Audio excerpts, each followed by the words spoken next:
يا رب يجعل يومكم كله هنا وسعادة. الدنيا بتدق والقلب بتدق واحنا كمان لازم ندق معاها.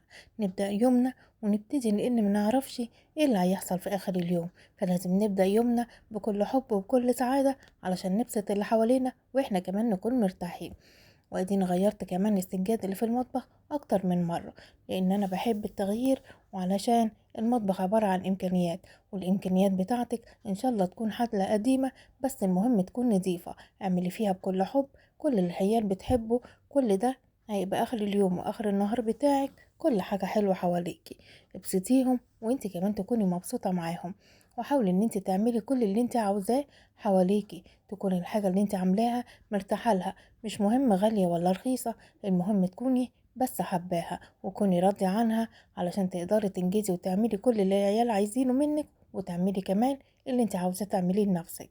تحاولي ان انت تغيري دايما في كل حاجة حواليك، تغيري بقى شكل السجاد، تغيري النظام، تغيري اللي انت عاوزاه، كل حاجة على حسب امكانياتك.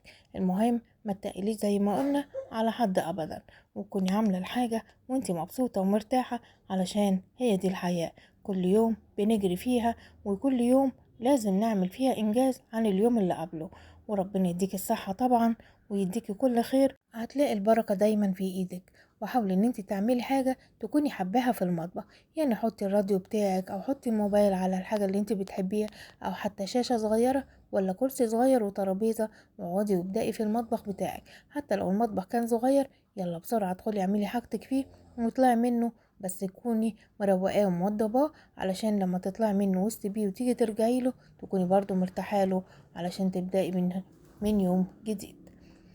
واديني غيرت السجاد اكتر من مرة، حوالي 3 مرات، وكل مرة بغير معاها حاجات تانية كمان، لأن النظام بيبقى حلو والنظافة بتكون أحلى. ولما بغير السجاد بحس إن أنا كده مرتاحة كويس.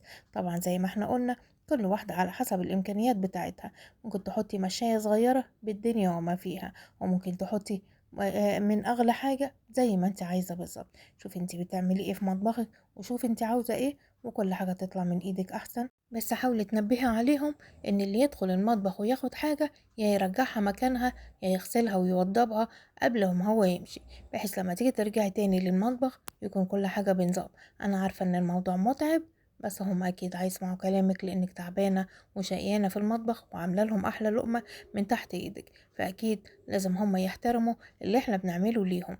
فحاولي ان انت تعوديهم على كده، ما تخليش حد ياخد حاجة الا ما يرجعها مكانها، او ياخد الحاجة الصغيرة زي كوباية ولا طبق ويغسله، والحاجات الكبيرة اعملها انا بدلهم.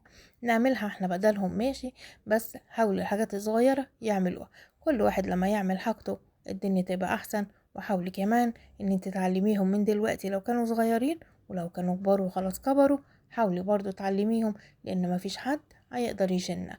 احنا بنشيلهم واحنا اللي بنعمل لهم، لكن هما ربنا يهديهم.